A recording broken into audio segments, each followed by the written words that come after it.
मेरा नाम रूबी है। मेरी उम्र 28 साल है। मैं एक गांव में रहती हूँ। मेरा बहुत खूबसूरत और बहुत शानदार घर है, जिसकी हर लड़की की इच्छा होती है। एक खूबसूरत बंगला, जहाँ हर वक्त काम के लिए नौकर मौजूद रहते हो। हर लड़की हमेशा ऐसे ही घर के सपने देखती हैं। ऊपर वाले ने मेरी भी सुन ली। खैर, अगर मैं अपनी फैमिली के बारे में बात करूं तो मेरी कोई बहन नहीं है, बस मैं ही हूँ। मेरे 3 भाई हैं, वह भी मुझसे छोटे हैं और मैं घर में अपने भाइयों से बड़ी हूँ। इसलिए मेरे माँ बाप को मेरी शादी की बहुत फिक्र थी।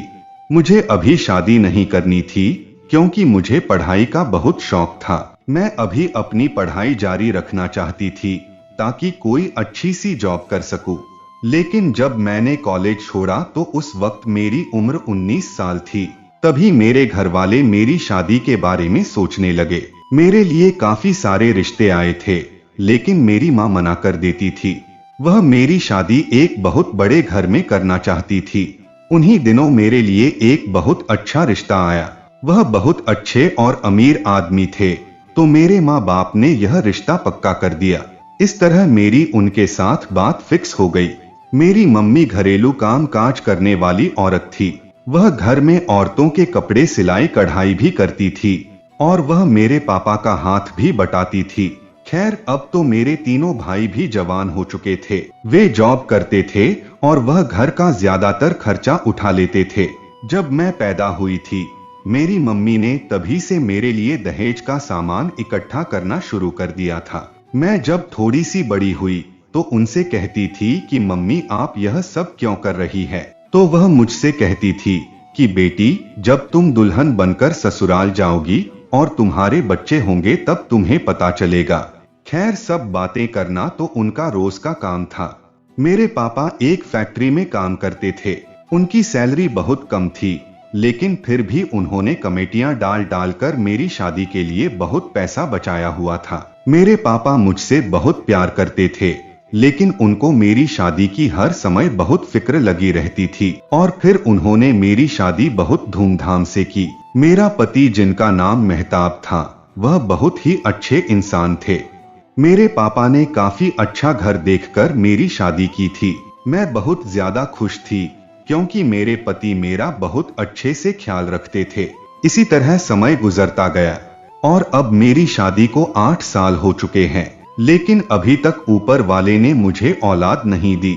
मेरे पति काफी अच्छे इंसान थे, वह मेरी बहुत इज्जत करते थे, लेकिन हम दोनों की एक ही इच्छा थी, और वह थी बच्चा, जो ऊपर वाले ने हमें अभी तक नहीं दिया था। लेकिन मेरे पति अब थोड़ा सा अजीब अजीब से रहने लगे थे, और उनकी इन हरकतों से मुझे डर लगने लगा था। उन्हें क्या हुआ था यह मुझे नहीं पता, लेकिन कुछ दिनों के बाद एक ऐसा वाकया हमारी जिंदगी में हुआ कि हमारी ये इच्छा हमेशा हमेशा के लिए खत्म हो गई। हम सब जानते हैं कि औलाद ऊपर वाले की देन होती है। अगर ऊपर वाले ने हमें औलाद नहीं दी है तो जरूर इसकी कोई वजह होगी। लेकिन हम तो इंसान हैं ना, इंसान हमेशा से ही एहसान फरामोश होता है। हमें हर वह चीज चाहिए जो हम पसंद करते हैं, जिसकी हम इच्छा करते हैं। हम यह सोचते हैं कि बस वह चीज हमारे सामने उसी समय आ जाए, लेकिन हम ये भूल जाते हैं कि ऊपर वाला अपने भक्तों को कभी कभी ऐसी ही परीक्षा में डाल देता है। हमारे साथ भी कुछ ऐसा ही हुआ। ऊपर वाले ने हमें औलाद नहीं दी। मैं एक बाज औरत थी और औलाद पैदा करना मेरे बस की बात नहीं थी। फिर भी हम दोनों ने हर तरह से हर तरीके ट्राई करके देख लिए। डॉक्टरों को चेक करवा कर भी देख लिया, लेकिन डॉक्टर भी इस बारे में कुछ नहीं कर पा रहे थे।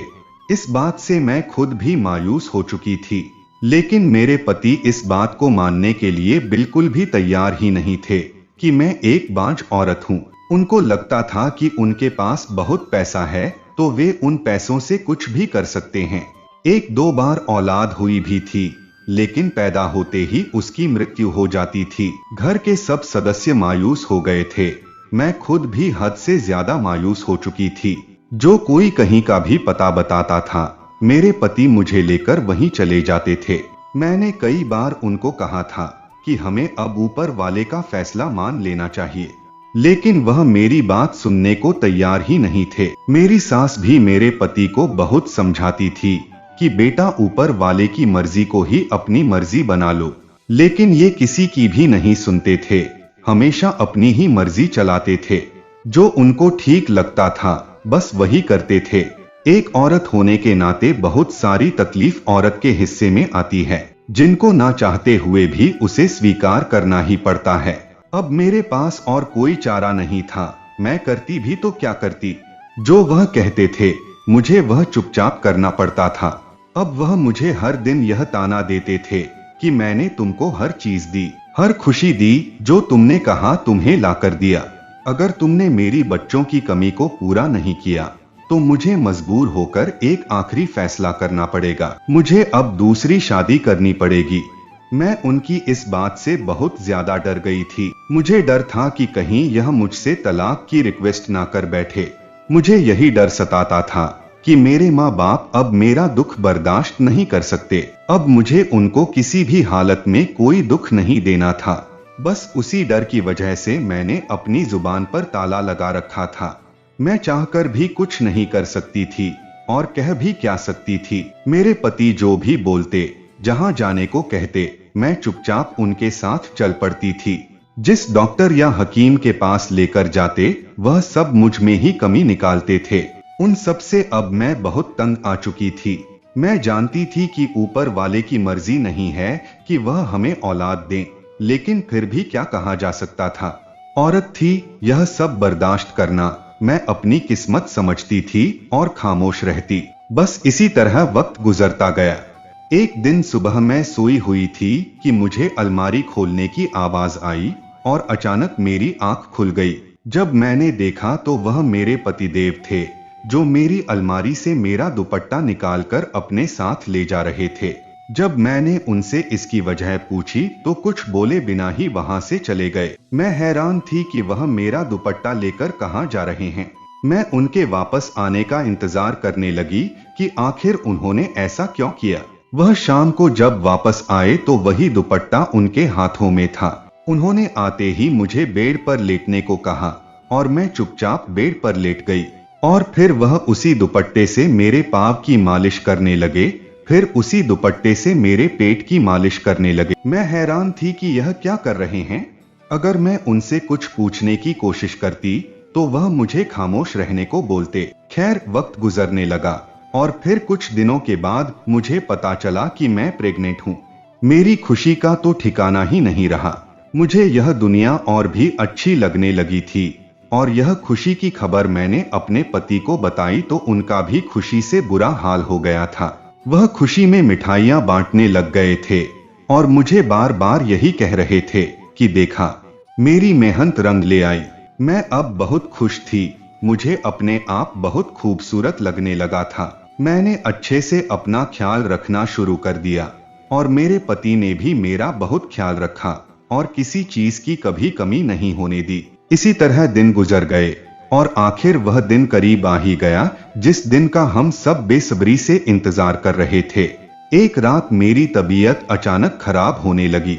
मेरे पति जल्दी से मुझे अस्पताल ले गए। 3 दिन तक मैं अस्पताल में एडमिट रही।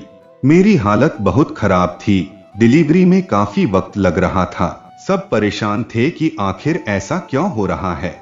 डॉक्टर ने बोला कि बच्चा या माँ दोनों में से एक ही बचेगा। यह सुनते ही मेरी हालत और भी ज्यादा खराब होती जा रही थी। इसमें कोई शक वाली बात नहीं थी कि मेरे पति सिर्फ और सिर्फ बेटा ही चाहते थे और यह सब कुछ वह सिर्फ अपने बेटे के लिए ही कर रहे थे। डॉक्टरों ने मेरा ऑपरेशन शुरू कर दिया। मैं तो उस वक्त बिल्कुल बेहोश थी और वह वक्त कैसे गुजरा मुझे कुछ पता नहीं। 4 घंटे बाद जब मुझे होश आया तो मैं यह सब देखकर हैरान रह गई थी कि मेरे पास बैठे सब रो रहे थे और कुछ बातें कर रहे थे। मुझे देखते ही सब मुझे ऐसे नफरत भरी नजरों से देखने लगे जैसे कि मुझसे कोई बहुत बड़ा पाप हो गया हो। मुझे एक लम्हे के लिए तो ऐसा लगा जैसे मैं कोई सपना देख रही हूँ। सचमुच ऐसा तो कभी सपने में भी नहीं सोचा था कि ऐसा भी हो सकता है, क्योंकि पहले तो सब बहुत ज्यादा खुश थे। लेकिन उनके चेहरों के भाव ने मुझे सोचने पर मजबूर कर दिया। मैं भी जोर जोर से रोने लग गई। मैंने जब उन सब से पूछा कि मेरा बच्चा कहाँ है, तो वह सब खामोश होकर मुझे देखने लगे। मेरे सिरहाने मेरी सास खड़ी थी। वह मुझे देखकर बोली कि इससे तो अच्छा था कि तुम बच्चा पैदा ही ना करती। ये सब करने से बेहतर था कि तुम बाज ही अच्छी थी। अब हम लोग इस जालिम दुनिया का सामना कैसे करेंगे? काश तुम और तुम्हारा बच्चा दोनों ही मर जाते। हमें ना ही तुम्हारी जरूरत और ना ही तुम्हारे इस बच्चे की। यह सब सुनते ही मैं जोर जोर से रोने लगी।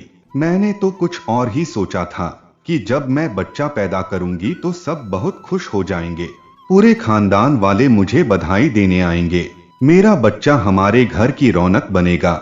हर तरफ खुशियां ही खुशियां होगी। मेरी कदर इस घर में बहुत बढ़ जाएगी और मैं बहुत ज्यादा खुश हो जाऊंगी। मेरे पति दूसरी शादी का ख्याल भी नहीं सोचेंगे और सब अच्छा हो जाएगा। लेकिन इधर का मंजर तो कुछ और ही था। मुझे अपने होश में आने पर ही कुछ होने लगा था। घबराहट से मेरी सांसें बंद होने लगी। फिर मैं चिल्लाई कि मुझे मेरा बच्चा लाकर दो, मुझे अपना बच्चा देखना है। उसी बीच एक नर्स मेरे पास आई। उसके हाथ में कपड़ा था जिसमें कुछ लिपटा हुआ था। उसने मेरे हाथों में वह चीज रख दी, लेकिन उस नर्स के जो शब्द मेरे कानों में पड़े थे वह मैंने कभी सपने में भी नहीं सोचे थे। वो नर्स बोली, आपके यहाँ किन्नर पैदा हुआ है। यह शब्द मेरे कानों में काफी देर तक गूंजते रहे कि मेरे यहाँ किन्नर बच्चा पैदा हुआ है, ना लड़का और ना ही लड़की। तब मैंने अपने पति की तरफ देखा जो अपना सर पकड़कर एक कोने में बैठे थे। उनके पास मेरा कोई जवाब नहीं था। मैं आहिस्ता से उठी और उनके पास गई और उनको गिरेबान से पकड़कर मैं जोर से चिल्लाई और उनसे बोली, देखो हमारे यहाँ क्या पैदा हुआ है। अब आपको सुकून मिल गया होगा। अब आप ही बताइए पूरी दुनिया को कि आपके घर क्या पैदा हुआ है। आप बोलते क्यों नहीं हैं? आपने मेरे साथ क्या किया था यह बताओ नहीं तो अब पूरी दुनिया को मैं बताऊंगी कि ये सब आपने ही मेरे साथ किया है। मेरे चिल्लाने पर वे थोड़ी देर के बाद बोलने लगे। उनके शब्द ही उनके दर्द को बयान कर रहे थे। उन्होंने मुझसे कहा कि कभी भी उन झूठे बाबाओं के पास मत जाना क्योंकि वह झूठे होते हैं। कभी भी उन पर यकीन मत करना। मैंने उन पर यकीन करके बहुत बड़ी गलती कर दी। मैंने इतने सारे पैसे उनको दिए और इसके बदले में मेरे साथ यह हुआ। तब मैं वापस अपने गुजरे हुए कल को याद करने लगी और याद किया कि जब मेरे पति मेरा दुपट्टा लेकर जाते थे तो वह कोई जादू उस पर करवा कर लाते थे। उस वक्त मुझे यह सब हकीकत शुरू से लेकर आखिर तक याद आने लगी। लेकिन अब उस बात का पता लगाने का भी क्या फायदा था? अब तो कुछ भी नहीं हो सकता था। काश वह यह सब मुझे पहले से ही बता देते तो मैं उनको रोक देती। काश मैं उस समय कुछ कर सकती। उस समय मेरे व उनके पास काश के अलावा और कोई शब्द ही नहीं था। अब मैंने और मेरे पति ने फैसला किया कि हम ऊपर वाले की मर्जी की खातिर इस बच्चे को ही पालेंगे, चाहे कोई कुछ भी कहे। वह बच्चा हमारी औलाद है। मैंने और मेरे पति ने ऊपर वाले से माफी मांगी। हम एक पाप पहले ही कर चुके थे और अब दूसरा नहीं करेंगे। हम इसी बच्चे को जी जान से पालेंगे।